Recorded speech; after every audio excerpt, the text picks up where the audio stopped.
What's up guys? Today I want to show you guys how to get your bike ready when you're about to sell it. I know all you guys are upgrading your bikes all the time and you want to get rid of your bikes quick and for a good price. Today I'm going to show you guys how to make the bike look the best for your prospective buyer and also how to sweeten the deal for them a little bit and keep them interested in the bike when they might not want to be spending exactly what you're asking for it.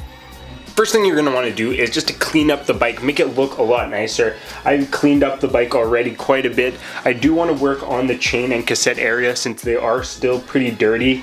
So that is a couple things that make the bike look a lot better, is just having the frame nice and clean and also cleaning up your drivetrain, your cassette and your chain. If they're all gunked up like this, it looks like you're not really taking care of it. Once you have the bike all cleaned up and looking pretty nice, what you're going to want to do is take off all the parts that you're not going to be including with the bike. So I've already taken off my bottle cages and put on this little plastic one. I had two carbon fiber red ones that I really want to keep to put on my next bike. That's something you don't want to leave on the bike when somebody's coming to look at it and then say, oh, by the way, these aren't included. Another thing I usually do is change out the tires. I have these nice red ones, Michelin Pro 4s. They still have quite a bit of tread left, quite a bit of life on it. So I'll just put on some older black tires that I don't really like. People usually don't really care that much about what tires are on the bike.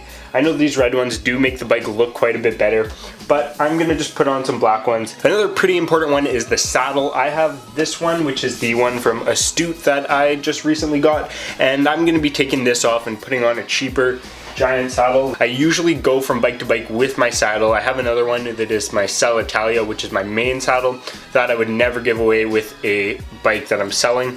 So it's always good to have a couple spare saddles that you can just throw on a bike when you're about to sell it. That's another thing, that the person buying your bike probably also has a saddle that they're going from bike to bike with, so they probably won't mind as much. And if it's a newer cyclist, they probably don't really have a preference in saddles yet, so it shouldn't really matter if they have a super high-end one or a decently cheap one. Another thing to keep in mind is whether or not you're going to be selling your bike with your pedals. I am going to be taking these off, but I actually have an older set of Ultegra pedals. These are some Dura-Ace ones that I might just throw into the deal if the buyer needs one. But it is important to have pedals on hand when people are going to come test ride it and ride it around. Now for my specific buyer, they are actually not wanting to have the carbon fiber handlebars. I'm going to be lowering the price for them a little bit. So that's what I'm going to be working on right now, is just taking off the bars, which is going to be quite a big pain. I'm going to have to be taking out all the cable routing and redoing all that stuff. That is another thing that to keep in mind, is that you can lower the price by taking off more expensive parts. So that's what I'm going to be doing, since I actually do like these handlebars quite a bit, so I don't really want to sell them for a lower price. I'd rather just take them off and throw on some other bars. Afterwards, I'm going to show you guys a few little tips for when the person comes and is actually here and taking a look at the bike or riding it, and I'll give you guys a few tips on sweetening the deal for them, keeping them interested in the bike when they might not necessarily be that interested, and also just getting the best deal for both parties.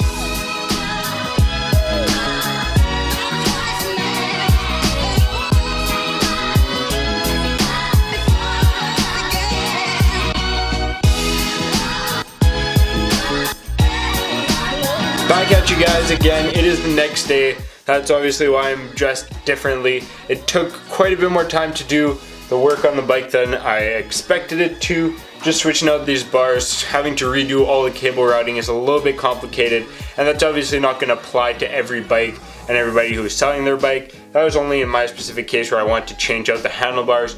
So today I just want to give you guys a few more tips on selling your bike and a few different tactics you can use to help make a sale if it's not necessarily going the way you want it to. So one of the biggest problems you can have when trying to sell a road bike, especially a higher end one like this one, is somebody's going to come down, they're going to check it out, they're going to love the way it looks, they'll love the way it rides, but the price is just going to be a little bit too high for them, and they're going to try to get you down or bring the price down, or just not be interested just because the price is too high. For this situation, it's good to be pretty negotiable and to be willing to do some modifications to the bike to help them bring the price down.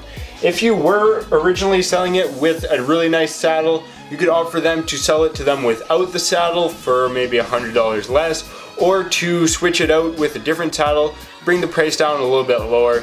Another thing, like exactly what I did, is changing out the bars. If you have some more high-end bars and you don't want to sell the bike with those bars, or that be some value that you could use to putting into a different bike, maybe swapping some bars that you already have, or having them buy their own bars and they can install it themselves. This also really does depend on how mechanically inclined if you are with the bike. If you don't really know how to do all that, you probably don't want to be getting into all that modification. But for a lot of triathletes, we do have quite a bit of knowledge on the bikes, and we might be able to do some easy little modifications like switching out the bars, the seat, bottle cages, pedals, that type of stuff. Now my last tip for you guys who kind of want to encourage a buyer who might not necessarily be super interested or who is still kind of on the fence whether they like the bike or not, you can offer to throw a few parts in. I know I have quite a few different things left over at my house from older bikes that I've been working on, stuff like that, just old parts that I may not be using but are still in decent condition that you might be able to throw in to sweeten the deal. Things you can throw in that are super easy is bottle cages. I have a box full of older bottle cages. That's something easy that you could say, here you go, I'll give you 2 bottle cages.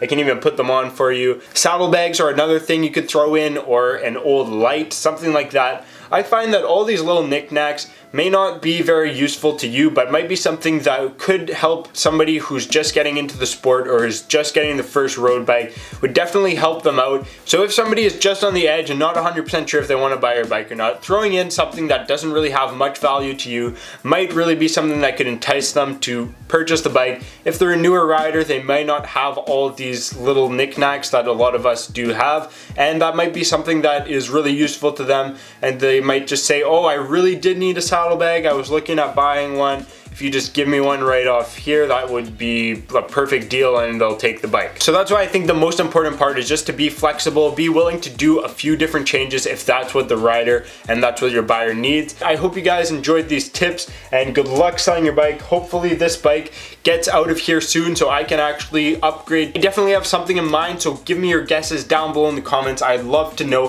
what you guys think I'm gonna be getting. Hope you guys enjoyed this video, learned something new, and are able to sell your bike for the price that you want. Thanks for watching, guys. I'll see you guys in the next one, and never stop trying.